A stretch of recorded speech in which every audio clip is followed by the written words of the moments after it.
Quero apresentar Margarita Posch Gonçalves Golias, né, a nossa palestrante. Eu gostaria de uma salva de palmas para ela.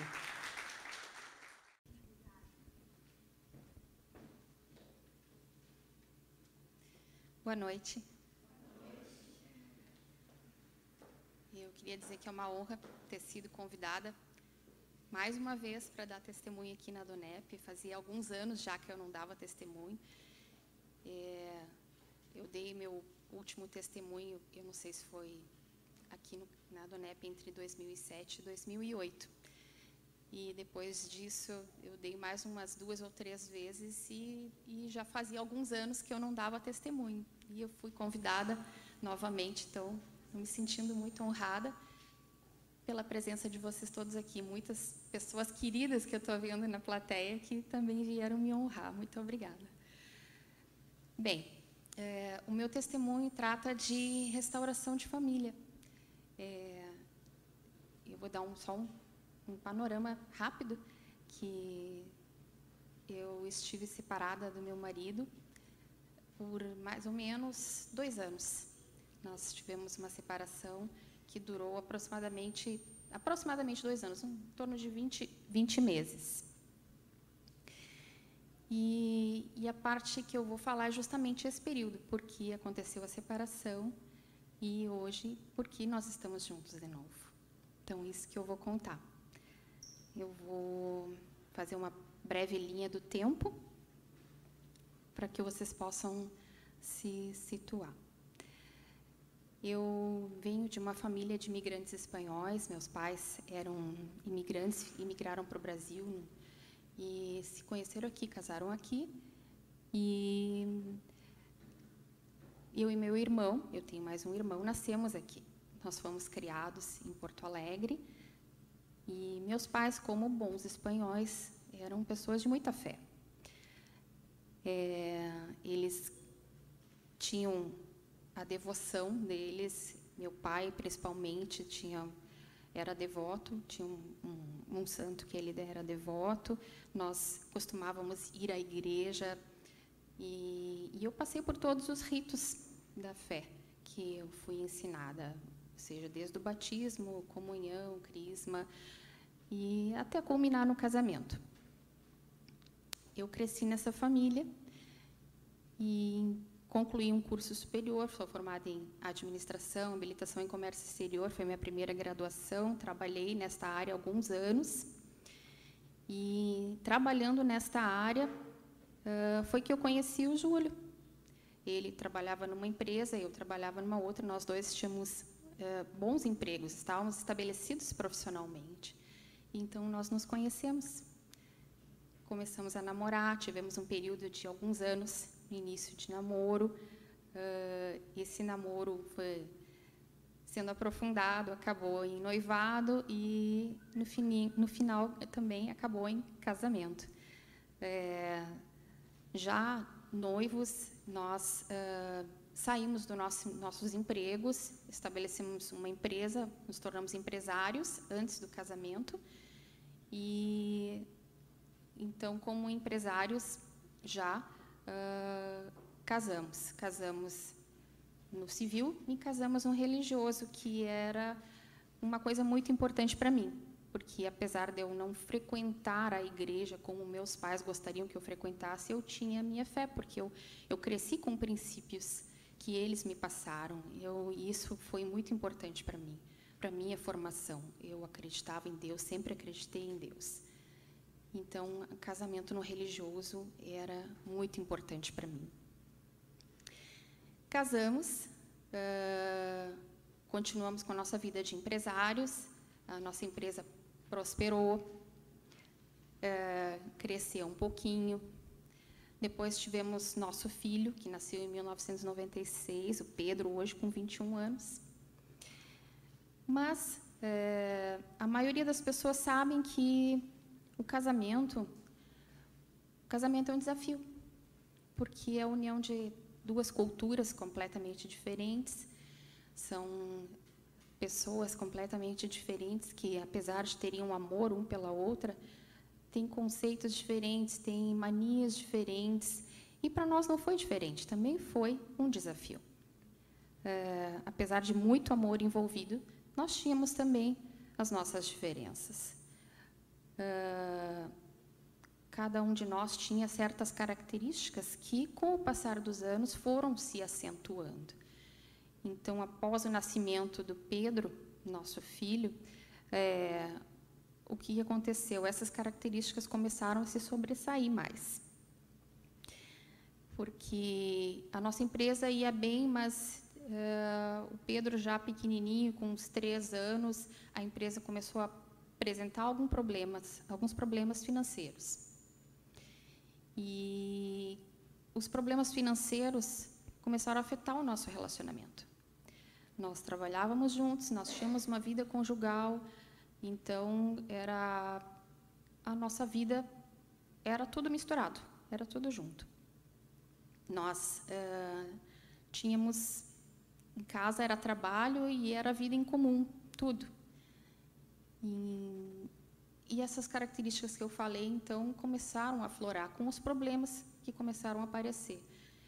Eu era uma pessoa extremamente competitiva, assim como meu marido. E tudo eu queria que fosse do meu jeito, tudo eu queria que eu teria que dar a palavra final, eu que tinha que dar o último sim, eu que tinha que saber mais, eu que tinha que ganhar, eu que tinha que mandar, enfim. Isso começou a se tornar uma coisa preocupante. Ao mesmo tempo que a empresa começou já com esses problemas. Nesse período, nós nos mudamos de residência, passamos a morar num condomínio horizontal de casas e, enfim, continuamos procurando vencer essas dificuldades que se apresentavam. Os anos foram passando e, no final de 2004, eu optei por fazer uma nova graduação. Fui fazer a faculdade de Direito. Passei no vestibular, comecei a faculdade de Direito. Isso já era no ano de 2005 que eu comecei. Neste ano, particularmente, foi um ano bem difícil. Esse ano de 2005 foi um ano que eu e o Júlio estávamos realmente muito distantes um do outro, muito distantes. E a natureza feminina é completamente diferente da masculina, mas as duas, como diz a palavra de Deus, são diferentes para se completarem. Mas uma das características da natureza feminina é querer falar. A mulher gosta de falar. Mulher quer saber os porquês, mulher quer saber tudo, quer saber detalhes, quer discutir, quer resolver, quer conversar, quer discutir relação. E comigo não foi diferente. Eu queria discutir relação, eu queria saber porquê, eu queria saber o que estava acontecendo, por que não estava funcionando, como que a gente poderia resolver. E foram muitas tentativas que eu fiz para tentar resolver a situação, mas eu não tinha resposta do lado do Júlio, porque ele sempre fugia de mim, ele não queria falar, ele dizia que estava tudo bem, e, na verdade, não estava. Estava tudo muito mal, muito mal. A empresa estava realmente com dificuldades grandes financeiramente, e nós dois também, com grandes dificuldades de entendimento. Nós estávamos muito distantes um do outro, nós não conseguíamos mais ter uma conversa dentro de casa. Nós não chegávamos ao ponto de discutir, porque nós nunca fomos um casal de discussão, mas cada um ficava no seu canto e eu tentava resolver a situação, mas não conseguia, e ele escapava, ele não queria conversar. E houve um determinado momento, em meados de 2005, entre julho e agosto, que ele me procurou para conversar. Neste momento que ele me procurou para conversar, ele me disse: eu quero me separar. E quando ele me disse isso, eu vou dizer para vocês que abriu um buraco na minha frente. Abriu um buraco, eu não sabia mais o que fazer, eu queria me jogar dentro, eu queria desaparecer, aquilo não estava acontecendo. E eu fiquei realmente muito mal mesmo. A primeira coisa que eu pensei, disse, bom, vamos tentar achar uma saída. E ele dizendo que não dava mais, que não me amava, que não ia dar certo, que nós tínhamos gênios incompatíveis. E eu pensando, puxa vida, depois de quase 12 anos de casado, ele vem dizer que nós temos gênios incompatíveis e que não servimos um para o outro. Isso foi muito duro para mim, muito duro. Mas, enfim, eu propus para ele, mas vamos tentar uma última vez, vamos tentar esse último mês. Eu vou sair da empresa, eu vou me afastar, vou ficar em casa com o Pedro. Pedro tinha 10 anos na época. Eu vou ficar em casa com o Pedro, eu vou mudar, nós vamos fazer tudo diferente. Bem, ele aceitou. E eu tentei tudo o que eu achei que eu poderia fazer. Tentei mudar como pessoa, tentei ser diferente, mas não adiantou. E eu vi que não adiantou, porque depois de 2 semanas eu tentando, eu via que não existia nenhum empenho da parte do Júlio, nenhum empenho. E ele mesmo me procurou no final de 2 semanas, aproximadamente, para me dizer que realmente não dava mais, que ele não aguentava ficar perto de mim, ele não aguentava ficar do meu lado, conversar comigo, que tinha sido um erro o nosso casamento. E, neste momento, meu mundo desabou de novo, porque ainda existia um fiozinho de esperança, mas aquela esperança, naquele momento, se apagou. E, então, o que aconteceu? Naquele momento, nós combinamos algumas coisas, eu fiquei completamente desnorteada, sem noção. Conversamos com o Pedro e eu resolvi que, como ele não tinha um lugar naquele momento para ir, em 3 dias eu ficaria na casa do meu irmão com o Pedro e ele ficaria na nossa casa, para ele poder ajeitar as coisas dele e eu também ficar um pouco afastada, já que eu não estava conseguindo lidar com a situação e eu precisava ficar com alguém. Fui para a casa do meu irmão e posso dizer que foram os 3 piores dias da minha vida, com certeza, porque eu não conseguia dormir à noite e eu só pensava que eu queria morrer, que eu queria me matar, que a minha vida tinha acabado, que eu não tinha mais nada para fazer aqui nesse mundo, porque eu jamais teria pensado em me separar. Meus pais ficaram casados até a morte do meu pai em 2010, 48 anos. Eles tinham as suas diferenças, tinham as suas discussões, mas jamais passou pela cabeça deles separação. E eu não queria uma separação. Para mim foi muito difícil. Mas, enfim, é o que eu estava enfrentando naquele momento. E ali, na casa do meu irmão, eu não conseguia dormir, eu sabia que eu precisava descansar, eu tinha aula já, estava no 2º semestre da faculdade, então o que aconteceu? Eu me atirei de cabeça nos livros, foi a primeira saída que eu encontrei. Posso dizer para vocês que o 2º semestre da minha faculdade foi tudo quase 9, 10.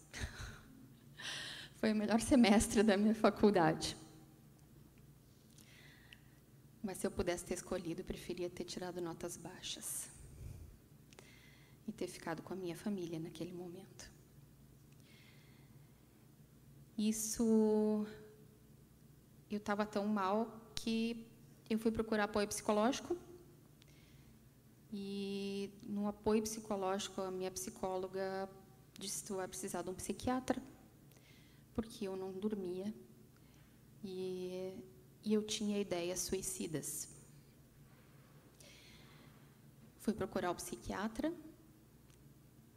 e o psiquiatra me receitou medicamento. Eu comecei a tomar ansiolítico, antidepressivo e comecei a dormir à noite, pelo menos dormia à noite. Naquela ocasião, como eu chorava muito, eu chorava de convulsionar, de tão desesperada que eu estava. Vou fazer um parênteses aqui. Eu tenho uma amiga muito querida que mora em Sapiranga, se chama Ângela, uma outra Ângela na minha vida, que o nome da minha mãe é Ângela também. Essa amiga, que é em comum com uma amiga também muito querida da minha cunhada, irmã do Júlio, ela havia se separado 4 anos antes. E ela frequentava uma congregação evangélica. Então, eu comecei a telefonar para ela, desesperada, porque ela era muito próxima de mim. Eu comecei a telefonar para ela desesperada e eu contava da minha miséria, do meu sofrimento, do que eu estava enfrentando. E ela me dizia que eu tivesse fé, que eu tinha que ter fé, que eu tinha que aguentar aquilo. Mas aquilo não estava adiantando. Eu ia na psicóloga, tomava meus medicamentos e na terceira vez que eu telefonei para ela, ela me disse: eu gostaria que tu fosse num lugar. Eu disse para ela, eu me lembro até hoje, eu disse para ela: eu vou em qualquer lugar. Eu vou em qualquer lugar que tu me disser. E ela me disse: eu quero que tu vá num lugar encontrar uma mulher que vai falar contigo. E eu disse: pode me dizer o endereço, eu vou em qualquer lugar. Disse: não, a Bel vai contigo. A Bel é minha cunhada, irmã do Júlio. E eu: tá bom, combinamos. E eu fui. Este lugar era uma igreja evangélica. Eu nunca na minha vida poderia imaginar que era uma igreja evangélica. Nunca tinha entrado numa igreja evangélica, não sabia nem como é que era. Entrei e estava acontecendo um culto de mulheres. Foi uma segunda-feira à tarde, e havia esse culto de mulheres. Havia várias mulheres que começaram a orar, que começaram a ter palavras de Deus. E eu, naquele momento, comecei a chorar. Eu chorava tanto do início ao fim do culto que eu acho que as pessoas notaram, as outras mulheres estavam ali, notaram e vieram e oraram comigo também. No final, eu fui direcionada para conversar com uma mulher que estava ali. E a Isabel me mostrou, disse: olha, aquela é a mulher que tu tem que conversar. Então, eu fui lá, me apresentaram, eu sentei num banco com ela e eu contei a minha história para ela. Contei o que eu estava passando, o que estava atravessando, que realmente assim eu não estava conseguindo passar por aquela situação. Ela me ouviu, me deu um olhar muito doce, me escutou e disse: tu crê em Deus? Eu disse: sim, eu creio em Deus. E ela me perguntou: tu sabe quem é Jesus? Eu disse: sei quem é Jesus. Disse sim. E então ela me disse: tu gostaria de fazer uma oração? Eu disse: sim, eu quero fazer uma oração. Naquele momento eu fiz uma oração. Naquele momento eu entreguei o meu coração a Jesus Cristo. E saí de lá meio sem entender, mas a sensação de paz que eu tive quando eu saí de lá foi uma coisa que eu não tinha muitos e muitos dias. Muitos dias. Eu tive paz naquele momento. Ali naquele lugar eu conheci também uma amiga muito querida, que me falou que havia um grupo de estudos bíblicos daquela igreja, uma vez por semana, e me convidou. Ela disse assim, olha, nós temos um grupo de estudo bíblico, nós temos um grupo de oração, então gostaria que tu fosse na minha casa. Eu disse, claro, me dá o endereço. E qual foi a minha surpresa? Quando ela me deu o endereço, era 2 quadras da minha casa, bem pertinho.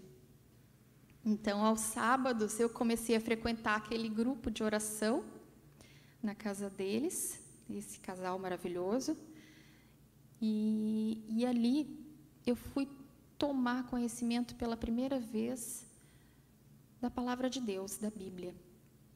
Porque eu me dei conta naquele instante que eu nunca tinha aberto uma Bíblia. Eu não sabia o que estava escrito dentro de uma Bíblia, apesar de me considerar uma pessoa com fé. E ali eu vi pessoas orando, pessoas clamando a Deus. Ali eu pude compartilhar a minha história, do que eu estava vivendo, e aquelas pessoas se ajoelhando comigo e orando e clamando a Deus por mim. Ali eu comecei a aprender o que Deus queria para a minha vida, o que Deus queria para a minha família. Foram meus primeiros passos ali, e eu saía tão renovada daquelas reuniões, tão renovada, parecia que uma carga estava sendo tirada dos meus ombros ali.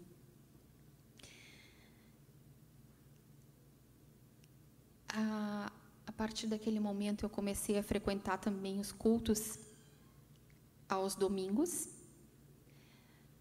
nessa congregação evangélica, e aquilo foi me dando uma força que eu desconhecia, uma força para enfrentar aquela situação que eu não tinha conhecimento. E aquilo me fortalecia cada vez mais. Era Deus me preparando para as coisas que viriam logo após. Porque logo em seguida, poucos dias depois, eu tomei conhecimento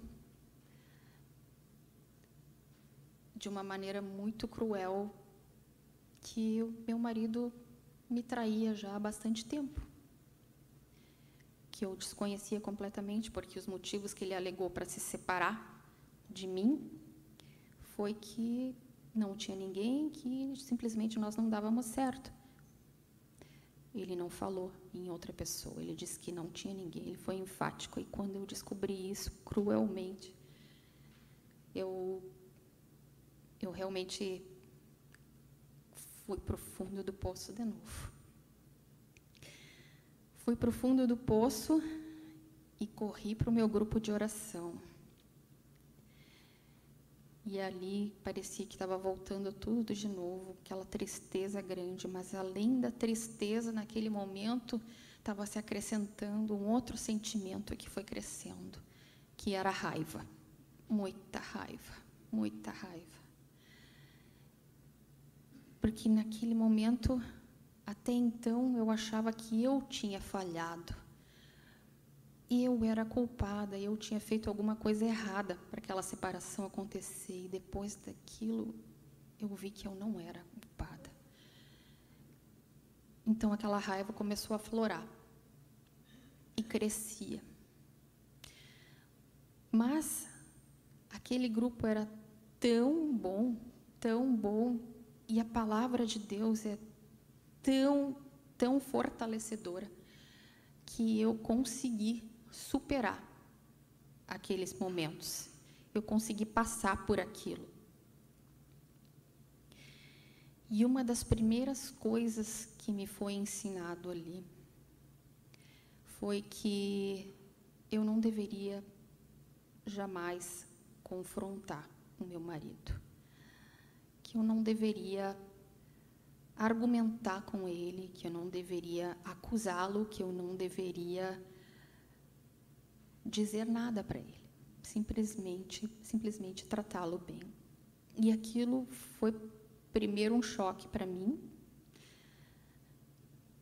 porque eu tinha muita raiva e eu não conseguia entender. Eu dizia, mas como assim? Ele fez isso e eu tenho que ficar quieta. E as mulheres desse grupo me diziam, mas tu quer teu marido de volta? E eu dizia, quero. Tu quer te separar? E eu dizia, não. Mas então tu tem que ficar quieta. E com muita dificuldade, porque ele pegava o Pedro fim de semana sim, fim de semana não. Com muita dificuldade eu consegui fechar minha boca. Eu falava o estritamente necessário. O meu semblante, eu acho que era muito constrito, porque me era muito difícil nesses primeiros tempos. Mas eu me esforçava e não abria minha boca, falava o estritamente necessário. Consegui superar esse momento. Passou mais um tempo, vou abrir outro parênteses. Como eu disse no início, nós moramos num condomínio de casas, são casas geminadas. Nós moramos na casa 19, e quando nós nos mudamos para lá, o Pedro pequenininho, nós fizemos amizade com um casal que já estava morando lá. Esse casal tinha dois filhos, um menino e uma menina, um menino 1 ano mais novo do que o Pedro e uma menina da mesma idade. E as crianças fizeram logo amizade, assim como nós fizemos amizade com aquele casal. E aquela amizade foi crescendo, tinha festas no condomínio entre os casais, nós fizemos um círculo bem bacana. Nós, inclusive, viajávamos junto com esse casal e as crianças. Meu filho estava sempre na casa deles, os filhos deles estavam sempre na minha casa. E 2 anos antes da nossa separação, esse casal se separou. Fecha parênteses.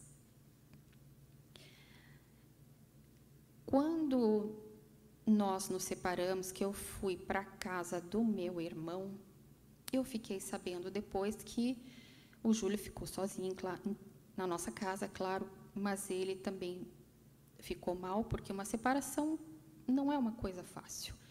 Mesmo que a pessoa queira se separar, depois de vários anos de convivência, é um processo traumático. Enfim, naquela noite em que eu saí de casa, ele foi chorar nos braços dessa vizinha, que era na casa 21, ou seja, havia uma casa entre nós, que era minha amiga. Mas eu pensei que, bom, foi lá, precisava de um consolo, não dei importância naquilo. Mas, infelizmente, o que aconteceu, algum tempo depois, eu fiquei sabendo que ele tinha estabelecido um relacionamento com essa vizinha. E eu fiquei sabendo disso, eu já estava de volta na casa, o Júlio tinha ido morar com a minha cunhada Isabel. E quando eu fiquei sabendo disso, outra vez fui para o fundo do poço, pela 3ª vez. E aquela raiva quase me consumiu, porque era a raiva que eu tinha de mim, por ter confiado, do Júlio, por ter me traído, porque a primeira vez que eu soube que ele me traiu foi com uma pessoa que era uma mulher que tinha sido cliente da nossa empresa. E agora, a segunda vez que eu conhecia, que eu sabia dessa traição, era com a vizinha que se dizia minha amiga, e que os filhos dela estavam na minha casa, e o meu filho estava na casa dela. Eu pirei, porque o que eu ia fazer? Eu não podia impedir as crianças de se verem, mas imaginem a confusão na cabeça das crianças. O meu filho indo para a casa dos amigos que o pai dele estava namorando a vizinha, e as crianças dela, e o pai do meu amigo está namorando a minha mãe. Ou seja, a situação estava crítica. naquele momento, eu já não queria me matar. Eu queria matar o Júlio. Era ele que precisava morrer, não eu. Ele e ela. Enfim, se não fosse Deus me sustentando, se não fosse o meu grupo de oração orando por mim, eu acho que realmente eu não teria conseguido. Não teria conseguido. Porque o período que eu passei com essa situação, tendo que cruzar com aquela mulher, tendo que ver o carro do meu marido na garagem dela, tendo que ver o meu marido entrando e saindo da garagem da casa dela, o meu filho indo para lá, aquilo realmente só Deus para me sustentar. Eu realmente não teria conseguido, não teria conseguido. Nessa época eu já estava frequentando a congregação há alguns meses. Eu passei aí nos cultos nas quintas-feiras à noite, além de domingo, e do grupo de oração no sábado. Mas as queridas amigas do meu grupo, em especial uma que começou a me acompanhar mais de perto, que soube a minha história com mais detalhes, ela começou a orar junto comigo. O nome dela também era Ângela, terceira Ângela da minha vida. A Ângela começou a me acompanhar de perto, começou a caminhar comigo, como se dizer, me apoiar em oração. Muitas vezes eu passava certas situações muito fortes e eu ligava para ela e ela disse assim, vamos orar. E eu ouvia do outro lado do telefone, ela folheando a Bíblia e ela pedindo para eu repetir a oração com ela, citando versos bíblicos. E eu também ajoelhava e me fortalecia, porque realmente, se não fosse isso, eu não teria conseguido. Não teria conseguido. Foi muito difícil, foi uma situação muito complicada. Mas consegui superar mais essa situação. Consegui superar e em aproximadamente 2 meses eu continuava indo no apoio psicológico, mas meus remédios haviam diminuído muito, já não tomava antidepressivo, porque eu não sentia necessidade. O ansiolítico eu tomava 2 dias, depois parava, até que eu parei completamente de tomar o ansiolítico, eu não precisava mais daquilo para dormir. Porque há um verso que na palavra de Deus diz, Salmo 4, em paz me deito e logo pego no sono, porque, Senhor, só Tu me fazes repousar tranquilo. E eu dormia com esse versículo. Eu deitava minha cabeça no travesseiro e dormia a noite toda. E com mais uns 2 meses, eu fui procurar minha psicóloga e disse para ela, olha, eu estou aqui pela última vez, porque eu acho que eu não preciso mais vir aqui. Eu não sinto mais necessidade de vir aqui.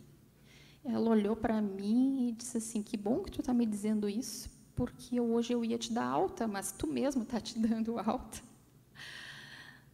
E ali foi um momento bem gratificante, porque eu vi o mover de Deus, o poder de Deus na minha vida. Porque se não fosse Ele, eu realmente não teria nem largado medicamento nenhum, não teria largado psicólogo, não teria enfrentado essa situação. Quem estava me sustentando naquele momento era Deus. E naquele ano de 2006, houve muitas situações complicadas, muitas. E cada vez eu ligava para a Ângela e pedia socorro para ela. Pedia socorro para ela, pedia socorro para Deus em oração. E Deus foi foi fiel comigo. Foi fiel porque eu fui me fortalecendo, fui tomando conhecimento da vontade dele.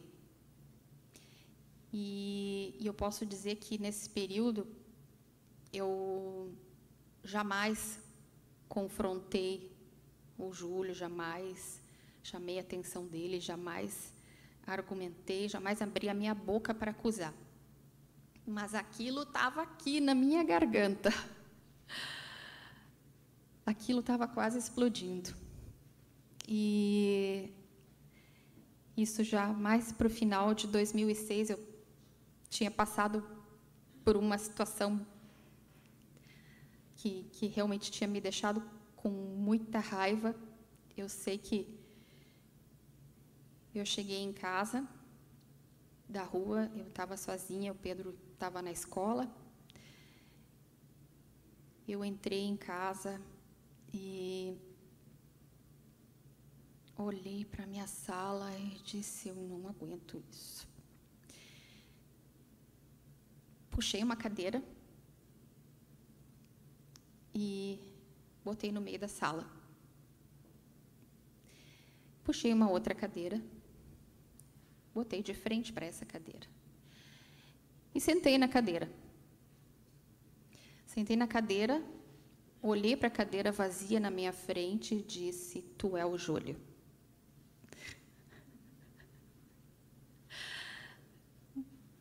Aquela cadeira vazia simbolizou o Júlio na minha frente. E ali eu soltei o verbo. Aquilo que estava trancado na minha garganta por meses e meses e meses, que eu não conseguia falar, aquela raiva explodindo dentro de mim, eu soltei ali. E eu disse para aquela cadeira: tu é isso, tu é aquilo, tu fez isso, tu fez aquilo, tu não merece, e por aí vai. Eu não sei quanto tempo eu fiquei ali falando, não sei, mas eu sei que eu me cansei muito. Me cansei muito, e até que eu, exausta, levantei e fui sentar no sofá. Sentei no sofá e, quando eu sentei ali, meu pensamento estava vazio. Eu tinha esvaziado tudo, eu realmente não conseguia pensar em nada, estava uma coisa em branco na minha mente. Sentei ali, descansei, fiquei não sei quantos minutos também, sem nada. Mas, de repente, foi como se eu ouvisse uma voz, mas que disse assim: eu vou transformar ele para ti. E eu: que é isso? Eu estou imaginando coisa, meu Deus. Que é isso?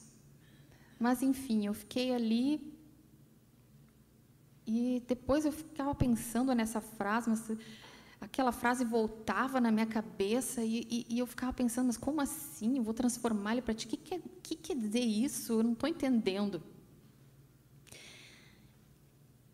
E eu fui conversar com a Ângela, expliquei, e ela me disse: tu não está entendendo? E eu disse: não estou entendendo. Isso é Deus conversando contigo, dizendo que Ele vai transformar o Júlio para ti. E eu: como assim? Disse assim: Deus falou contigo. E eu: como assim? Deus falou comigo? Disse: mas isso parece que surgiu na minha mente. Sim, é assim que Deus se manifesta. Tu estava com um pensamento em branco, sem nada, e veio isso, é que Deus está te dizendo que vai transformar ele para ti. E eu, puxa vida, fiquei naquele choque inicial. Depois eu contei para o grupo de oração, meio que chocada, meio que alegre, meio que esperançosa, não sabia, uma confusão de sentimentos, não sabia o que pensar. E todo mundo começou a ficar alegre, e eu meio que, meu Deus, será que é verdade? Será que é verdade? Meio que na dúvida, meio que acreditando, eu comecei a agradecer, disse: obrigada, Deus, obrigada. Aquela esperancinha parece que se acendeu. Foi uma chaminha que tinha se acendido. E eu até passei a esboçar um leve sorriso cada vez que eu encontrava o Júlio. Tentava esboçar um leve sorriso, pelo menos. Não abria minha boca, mas tentava esboçar um leve sorriso. E passou mais algum tempo, mas eu não enxergava no Júlio nenhuma transformação. Eu não enxergava nele nada, e aquilo me afligia tanto, me afligia, mas a Ângela, essa grande amiga que mora no meu coração, dizia para mim: tu não tem que ver, tu tem que crer. E ela dizia para mim: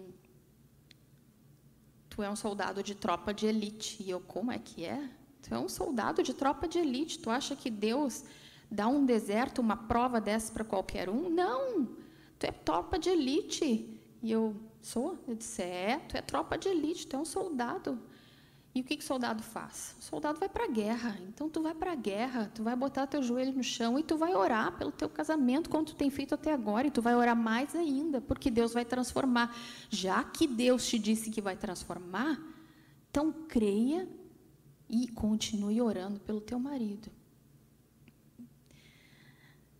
E era isso que eu continuei fazendo. Eu orava e cria sem ver nada, sem ver nada. Por um lado me entristecia, mas aquela esperança estava ali, aquela chaminha estava ali. Vou fazer um outro parênteses. A minha cunhada, Isabel, já era convertida há 1 ano, quando nós nos separamos. E quando o Júlio foi morar com ela, a primeira coisa que ela tentou fazer foi trazer o Júlio para perto, falando de Deus, falando dos princípios do casamento. Mas o Júlio não queria saber. O Júlio dizia: eu não quero saber daquela mulher, eu não quero saber de Deus, eu não acredito em Deus, eu não sei quem é Jesus, não quero saber, não quero ver nunca mais aquela mulher na minha frente. Mas a minha cunhada insistiu um pouco mais e disse: olha, eu tenho um grupo de estudo bíblico, que era uma outra congregação, diferente daquela em que eu estava. E ele, no início, disse: não vou, não quero saber. Enfim, muitas foram as recusas dele e ela desistiu de convidar. Lá pelas tantas, ela nem se lembrava mais, não convidava mais. Só que a empresa começou a piorar cada vez mais e chegou a um ponto em que ele se desesperou. E ele ligou para minha cunhada uma vez e perguntou quando era o tal do grupo de estudo. E naquela noite ele foi.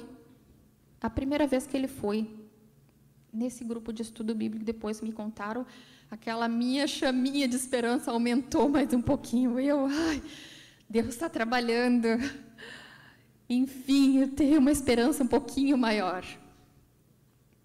Mas eu não enxergava mudança nenhuma no Júlio. Continuava igual. Eu era obrigada a assistir cenas horríveis, mas passava por elas, como um soldado de tropa de elite.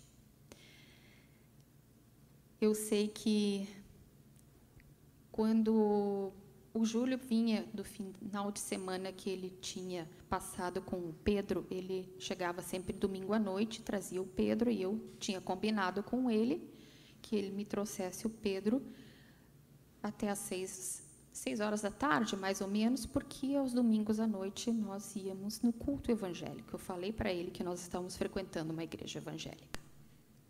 Ele não esboçou reação. Ele, então, trazia o Pedro sempre nesse horário. Um domingo ele trouxe o Pedro e aí, na porta de casa, na entrada, o Pedro virou para ele e disse: pai, vai no culto com a gente. Aquilo me encheu, assim, de uma alegria tão grande, mas eu fiquei quieta. Ele virou para o Pedro, olhou para mim, pensou durante alguns minutos e disse: tá bom, eu vou no culto com vocês. E ali, naquela noite, ele foi no carro dele. Nessa época nós tínhamos 2 carros. eu fui junto com o Pedro, chegamos lá. Nessa congregação tinha uma escadinha que a gente subia até chegar ao auditório. E nós chegamos no auditório, as pessoas vinham me cumprimentar.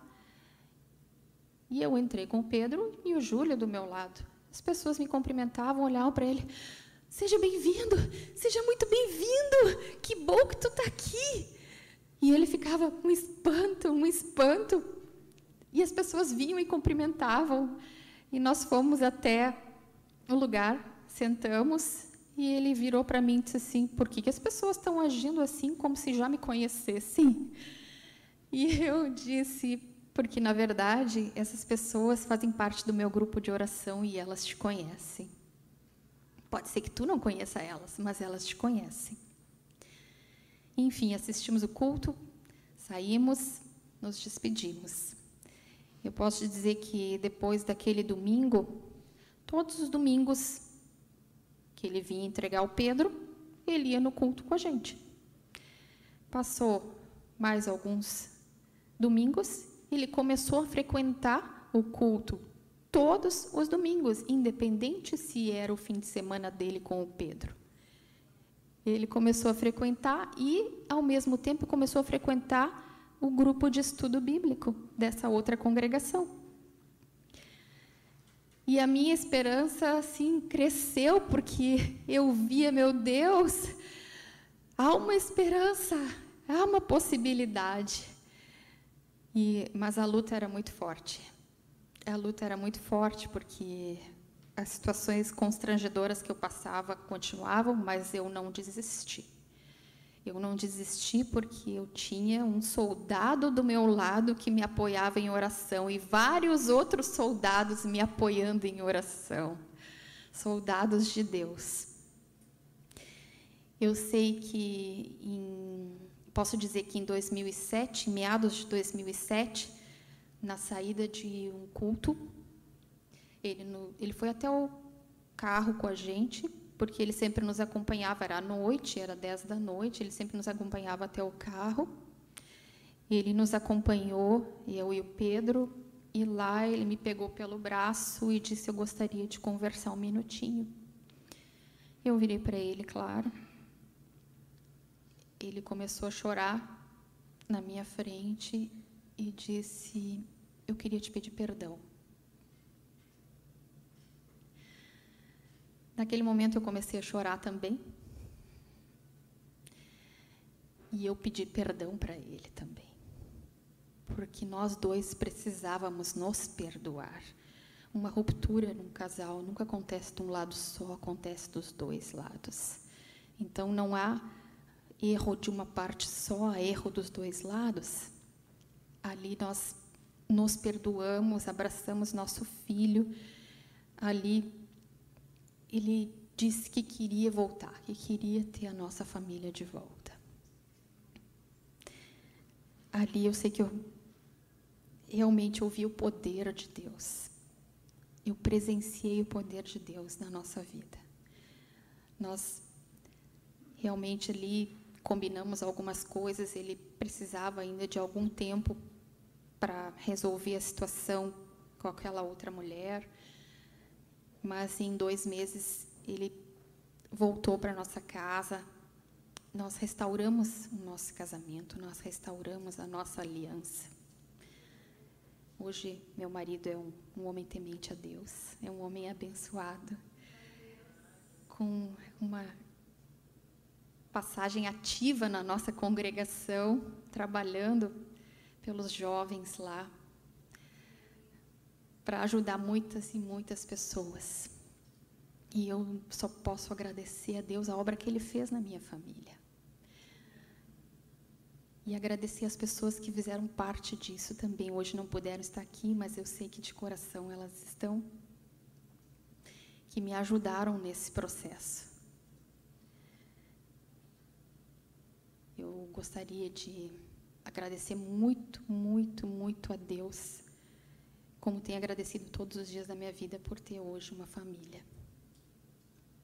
Porque eu soube escutar a voz de Deus, porque eu soube entender o que Ele queria de mim, Mas isso tudo não teria sido possível se eu não estivesse disposta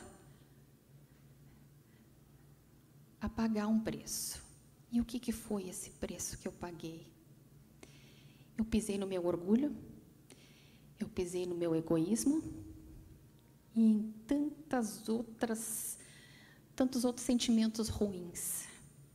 Mas pela minha família, eu pisaria tudo de novo, porque esses sentimentos não são nada comparado à felicidade que Deus tem para nós, se a gente está disposta a passar por isso, se está disposto a obedecer o que Ele diz na palavra dEle.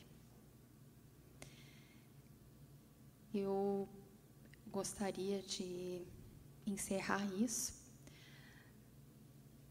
esse testemunho, dando oportunidade àquelas pessoas que se sentiram tocadas, aquelas pessoas que talvez estejam feridas ou enfrentem alguma dificuldade nos seus relacionamentos conjugais, para fazer uma oração, a mesma que eu fiz quando eu conhecia Jesus Cristo vivo. Então, eu pediria que vocês se colocassem em pé.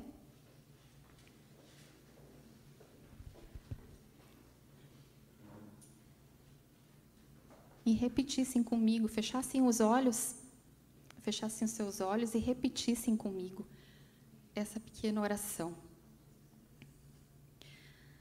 Senhor Deus, estamos aqui reunidos em Teu nome. Senhor, eu peço perdão pelos meus pecados. Eu peço, Senhor Jesus, que entres na minha vida, que entres no meu coração, que faças uma revolução, que restaures e repares tudo aquilo que precisa ser restaurado e reparado.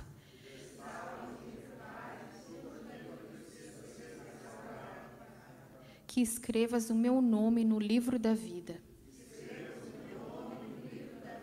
Eu te peço em nome de Jesus. Amém. Eu gostaria de também pedir aquelas pessoas que pela primeira vez fizeram essa oração, que levantassem a mão, que nós temos um pequeno mimo para dar para essas pessoas. Tem alguém aqui que fez pela primeira vez esta oração? Amém. Amém. Muito obrigada.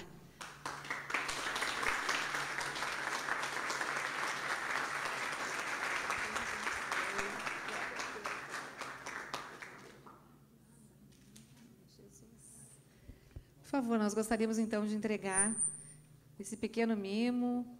Podem vir aqui à frente, quem fez pela primeira vez essa oração. Os demais podem sentar mais um pouquinho. Por favor. Muito obrigada pela presença. Obrigada. Deus abençoe. Bom, foi emocionante e lindo, né? Não tem como não ficar atento. Eu só queria, nesse momento, apresentar aqui o capítulo, né, para vocês, com uma salva de palmas do nosso presidente, Humberto Soares. Obrigado, Marta. Nós queremos agradecer o apoio feminino, que não só nesse evento, né, está dirigindo, está testemunhando. A Margarita faz parte aqui da diretoria do apoio feminino, mas todos os eventos, quem participa sabe a relevante, né, participação, o empenho, o envolvimento dessas mulheres que ficam na recepção, ficam encaminhando as pessoas. A Donep não funcionaria sem o apoio feminino. Então, vocês, né, como vocês falaram, o privilégio, a última plenária do ano, né, em homenagem a vocês, e um testemunho maravilhoso. A gente acompanhou de perto essa restauração. O Júlio ia lá para casa, naquele estudo bíblico lá em casa, e a gente acompanhou. Ele chegou ateu ali, se confessava ateu, mas começou a ver coerência na palavra de Deus, né, na Bíblia, nos princípios cristãos, os princípios da família, e aquilo Deus foi tocando o coração dele e encerrando, né, na restauração do casamento deles. Então, para nós é muita alegria ter a presença de todos aqui, e eu queria anunciar o nosso último jantar do ano. Dezembro é um mês muito atarefado para todo mundo, então, 27 de novembro, mês que vem, né, daqui praticamente um mês, nós temos o último evento do ano, é um jantar. Esse sim, você vai ter que fazer uma reserva, você vai ter que pagar um convite antecipado, né, mas vai vir da Flórida, dos Estados Unidos, um querido amigo nosso, Fernando Zandonai da Silva. Ele é advogado, criador e produtor de cavalos crioulo e ator de vários filmes. Inclusive, ele atuou na série A Casa das Sete Mulheres. Então, ele está agora morando com a família nos Estados Unidos, mas na época desse jantar vai estar aqui entre nós. Ele já deu testemunho em todo o Rio Grande do Sul, ele já é capa nas nossas revistas a nível nacional. É um homem de comunicação, um homem que tem uma história, assim como o do Júlio e da Margarida, de uma revolução, uma restauração tremenda no casamento também. E com tanta graça, né, que a gente quer receber vocês, e nós temos aqui os ingressos, você pode levar hoje sem compromisso, convidar principalmente pessoas que ainda não vieram, né, não conhecem o poder de Deus, não conhecem essa graça de Deus, essa graça restauradora de Deus. Então você vai pedir para Deus, me mostre uma pessoa de paz, me mostre uma pessoa que vai abrir o seu coração, que vai, né, atender um pedido. Deus sabe a pessoa que você deve convidar.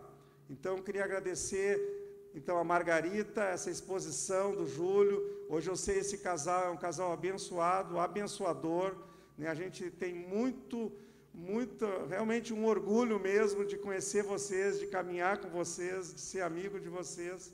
E a gente quer agradecer a cada um. O ano todo está terminando, mas a Adonep só funciona com essa interação. Você vem aqui, você gosta, na outra você traz um amigo. Então, eu queria agradecer a presença de todos. Boa noite a todos.